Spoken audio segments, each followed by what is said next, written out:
Esse plano que está aí, eu considero, Jô, um plano que pretende reformular por inteiro a democracia brasileira. São 521 propostas que estão no Plano Nacional de Desenvolvimento de Direitos Humanos. 521 com 6 eixos orientadores. O grande drama desse plano é que é um modelo muito semelhante ao modelo venezuelano. Há um centro de estudos de pesquisas sociais na Espanha que orientou a conformação das 3 condições da Venezuela, do Equador e da Bolívia. O nosso plano segue muito. Por exemplo, em relação à imprensa, censura da imprensa. Quer dizer, vai haver um controle, vai haver uma classificação. Aquelas instituições que não seguirem o que eles chamam do plano de direitos humanos, essas instituições não receberão, por exemplo, financiamento oficial. Na educação. É só um pouco o que o Bush fez em relação à pesquisa com células-tronco, né? Quer dizer, podia fazer, mas não receberia nenhum auxílio oficial. oficial. Mas no caso concreto da imprensa, a imprensa são os pulmões de uma democracia. Quando você controla a imprensa, eles é que vão determinar. Educação.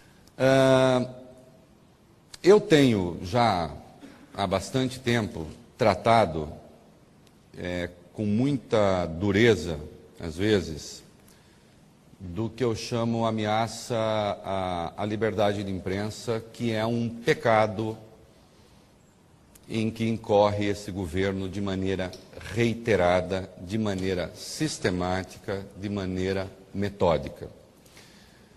A última iniciativa, ou a mais recente, porque certamente não será a última, aconteceu em dezembro do ano passado. Eu até faço a piada, eu estava meio bêbado ali em toque-toque, sem ter muito o que fazer, porque praia depois de 3 dias também começa a encher o saco. Eu falei, eu vou ler o Plano Nacional de Direitos Humanos. Por que não? Tá certo? E fui. E lendo, eu não sabia se era o efeito da caipirinha ou se aquilo estava lá mesmo. E aquilo estava lá mesmo, com todas as letras. Não é? Um decreto, vocês sabem, a rotina de um decreto, você estabelece ali, digamos, aquilo que é o norte, como disse o ministro Paulo Vanucchi, não quer dizer que a gente vai fazer isso já. Não, eu sei. Quer dizer que isso é uma proposta, é uma ideia, é um projeto, que depois iria ser transformado em lei.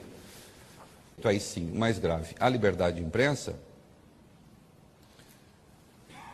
criava-se, e essa é uma tendência contemporânea que a gente precisa pensar um pouquinho, criava-se um critério máximo para arbitrar a liberdade de expressão chamado direitos humanos. Não é? Hoje tem uma palavrinha aí, com a qual eu enrosco às vezes, não é? O Janete poderia pensar sobre isso com muito mais propriedade, porque tem muito mais talento e formação do que eu, que é a chamada transversalidade. Né? Até a nossa Marina às vezes usa um pouquinho demais, na minha opinião. A transversalidade seria aquele tema que atravessa todas as áreas do conhecimento, todas as áreas da experiência humana, todas as áreas. E, portanto, teremos de pensar toda a realidade segundo este tema, então chamado transversal nesse sentido. E se o direito humano é um valor absoluto, em nome dele, eu posso jogar outros valores no lixo. Entre eles, a liberdade de expressão, por exemplo. Então, o que é que o projeto dos direitos humanos, o Plano Nacional, que depois, colando até um leitor meu, eu chamei de Plano Nacional Socialista de Direitos Humanos, o que é que ele propunha? Criar-se-ia um ranking das empresas de comunicação que respeitam ou não os direitos humanos. Com base no respeito ou não dos direitos humanos, poder-se caçar a licença de um jornalista, trabalhar. Não só isso, com base também no critério da avaliação do respeito ou não aos direitos humanos, uma empresa de comunicação poderia perder a sua concessão. Não só isso, criar-se-ia um comitê para avaliar o que estaria sendo publicado ou divulgado pelos meios de comunicação. E a grande questão não resolvida, por óbvio, na proposta, é quem comporia a comissão. Eu imagino quem. Esses patriotas, que estão nos chamados movimentos sociais, que nada mais são do que franjas, isto é óbvio, isto é evidente, isto é comprovável, são franjas de um partido político. De modo, então, que este partido se espraia nessas franjas para tentar impor a sua vontade, atravessando aqueles que são os marcos institucionais da democracia.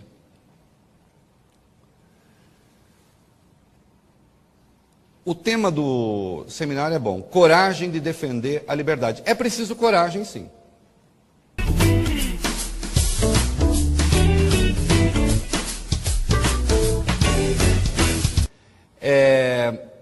Foi a primeira vez? Não, não foi a primeira vez. O inconformismo dos petistas com a liberdade de imprensa data lá de trás. Em 2004, eles tentaram expulsar o Larry Rotter do Brasil. Porque, calcule, o jornalista cometeu a ousadia de dizer que o presidente brasileiro gostava de tomar uma cachaçinha. E que pese isso ser uma mentira absoluta, o Larry Rotter tem o direito de mentir um pouquinho, não é mesmo? Ele disse o quê? Eu até peguei aqui. Sempre que possível, a imprensa brasileira publica fotos do presidente com olhos turvos ou rosto avermelhado e constantemente faz referências aos churrascos de fim de semana na residência presidencial, em que a bebida corre livremente. E os eventos oficiais de que Lula nunca aparece, né, ele sempre aparece com um drink na mão.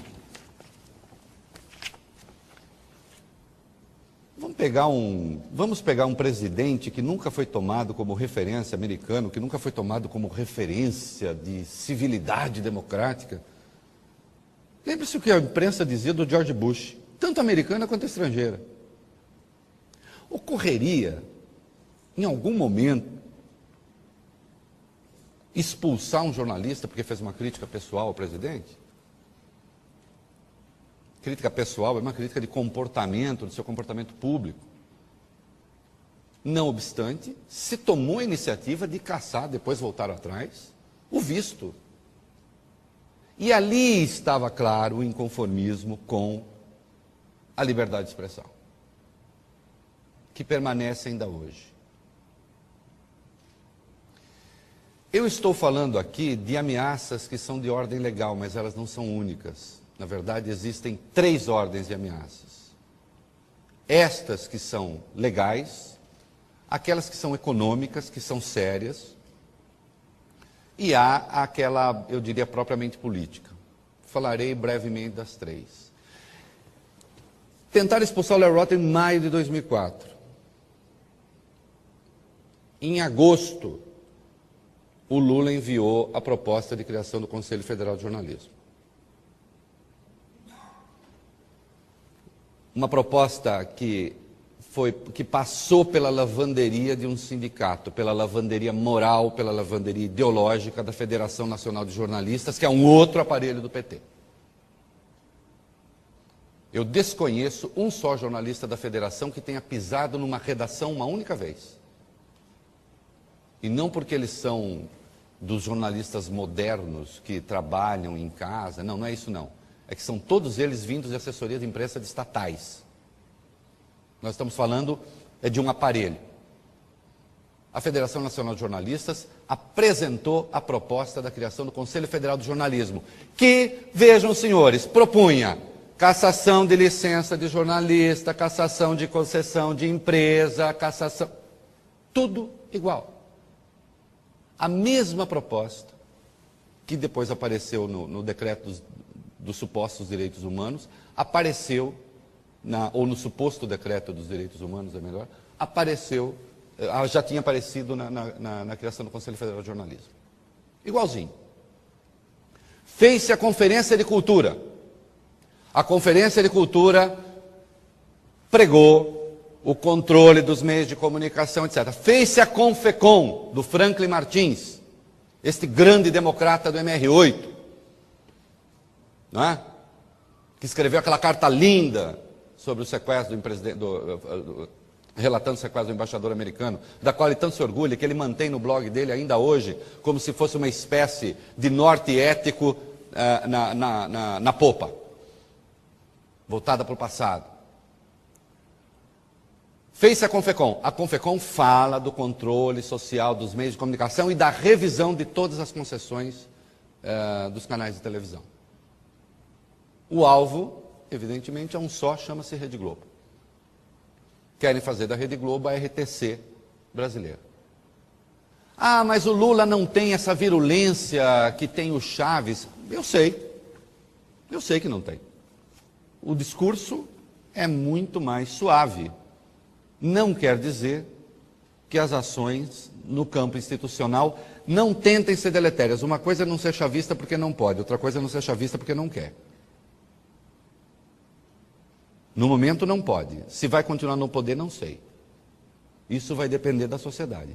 Que a ameaça é permanente? É. Eu sou criticado muitas vezes porque falo, você não imagina um espaço de mediação? Eu não imagino porque o meu espaço é o que está, o meu norte é o que está na Constituição. Esse é o ponto. E se quiser rever, conforme o norte constitucional, as concessões, ela tem que ser feita fora do ambiente da revanche, que é o que eles estão querendo.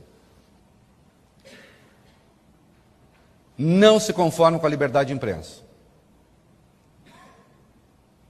Eu conheço isso de perto porque eu tive revista. Tivemos, né, Felipe? Se as pressões de natureza legal estão aí, e as tentativas estão aí, a armação, aí sim, igualmente metódica, na área econômica, não é menor, nem é menos grave.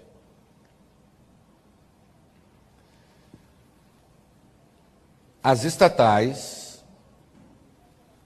e a administração passaram a financiar os veículos de comunicação favoráveis ao governo, blogueiros de aluguel, uma rede criminosa na internet, a EBC da Tereza Cruvinel, não? Hoje contrata jornalistas que têm o objetivo de fazer a guerra na internet, assumidamente, até que se lhes dê pelo menos esse crédito, já não disfarçam mais. Não é? O dinheiro público passou a ser usado para fazer a defesa do governo. Ah, sempre foi assim. Não é verdade. A ideia de que estamos fazendo porque outros fizeram antes é uma canalice, primeiro uma canalice de princípio, e no caso uma canalice aplicada, que tem história. É mentira que assim tenha sido.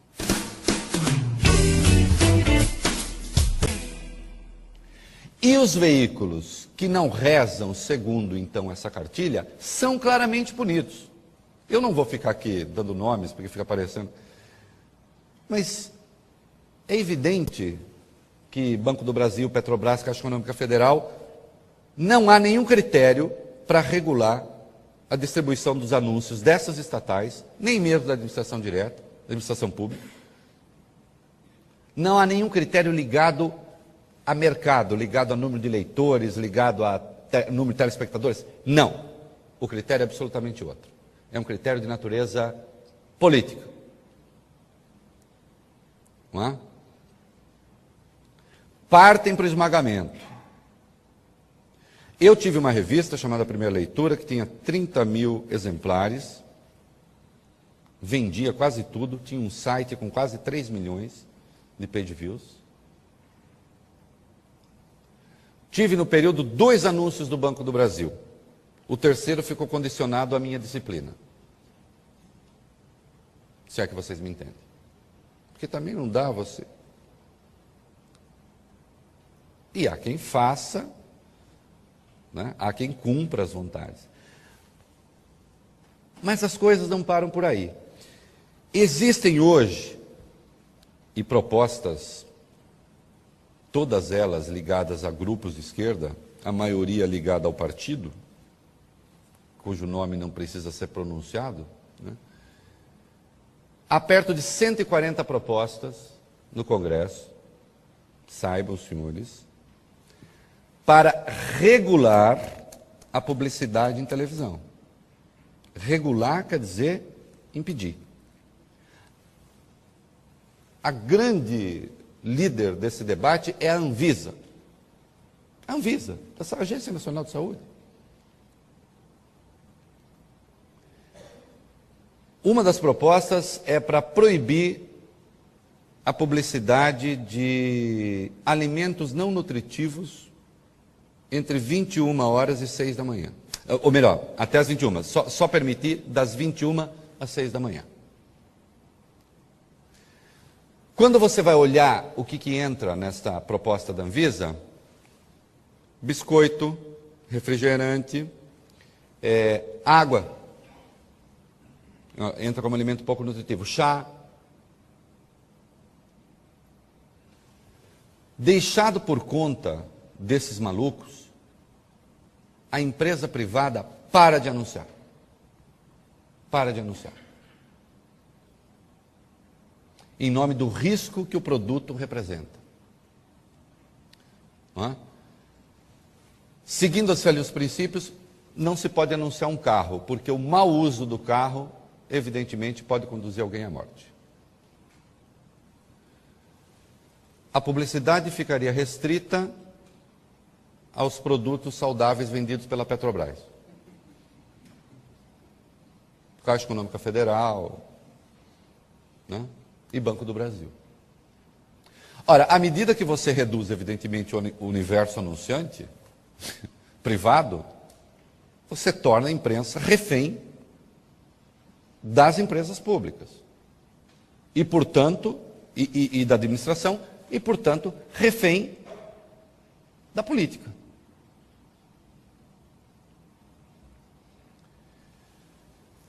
Há, portanto, uma pressão que já tem efeitos concretos, né, hoje, que é a administração de recursos das estatais e públicos para tentar domesticar, domar, enquadrar os veículos, os meios de comunicação. E há esta ameaça permanente, mais organizada do que vocês imaginam, acredite, eu sei do que eu estou falando, para tentar impedir, para tentar criar limites à publicidade, em nome de valores, de novo, superiores, como a saúde da criança, a saúde de não sei o quê. A ideia, no fundo, é que todos deveríamos viver numa espécie de hospital ideologicamente asséptico, desde que a ideologia fosse a deles. Isto ameaça a liberdade de expressão? Ameaça. Então, quando diz assim, você não imagina espaço de interlocução. Eu imagino espaço de interlocução. Eu só não imagino interlocução entre corda e pescoço. E aí, para não ficar nessa história, a interlocução possível entre corda e pescoço é uma corda permanentemente no pescoço, dando ao outro a prerrogativa de puxá-la quando ele der na telha. Até quando eu puder dizer não, a corda no pescoço eu vou dizer. A hora que não der mais também, aí não sei.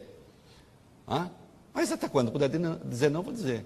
Então não há... qual é a interlocução? Eu não quero interlocução com quem não respeita o princípio da liberdade de imprensa. Ponto final. Não há negociação possível, não para mim. Ah, mas você muitas vezes parece mais radical do que os empresários. Sabe por quê? Mas aí que tá. A gente vai combater esse problema de manipulação não é educando mídia, não, né? Não, você tem que educar o E nem cerceando a mídia de manifestação. Também. Porque o sujeito pode falar. A gente parte aí pra censura. Ou então até. E quem vai fazer a censura? A questão é essa, quem vai fazer essa censura? E a censura Você já pensou? Se a gente começar a censurar por conceitos particulares de moral? Aí ela acaba sendo mais tendenciosa do que... E a sua opinião sobre o controle social da imprensa? Fernandão, tudo quanto é órgão precisa ter um controle. O problema da imprensa é que essa palavra parece que é um bicho de 7 cabeças. Porque eu acho que até isso é reflexo da nossa ditadura, onde qualquer tentativa de saber pelo menos o que está acontecendo já cheira a ditadura, já cheira a censura. Agora, qualquer órgão tem controle. Agora, precisa saber que tipo de controle que vai ser esse. Qual o tipo de controle que você acha que seria o bom? E que benefício que vai trazer. Mas qual tipo de controle que você acha que seria o bom? Fernandão, o melhor controle que tem é aquele que beneficia o povo. Mas eu sei, mas quem que vai determinar o que é bom e o que é ruim para o povo? Aquelas pessoas, agora se eu dizer quem exatamente eu não sei. Mas eu sei, quem está no poder vai determinar. Aí que está o problema. Aí é que está o problema. Porque se eu for o controle social é exatamente quem vai controlar, igual a censura que a gente estava falando. Não, mas aí quem vai censurar? A mídia é considerada um quarto poder. A gente sabe que a mídia é movida a dinheiro, e dinheiro corrompe até o Fernandão. Tá entendendo? Agora eu digo, quem vai controlar vai ser quem está no poder. Vai ter esse enfoque pessoal ou de um grupo que está ali dentro.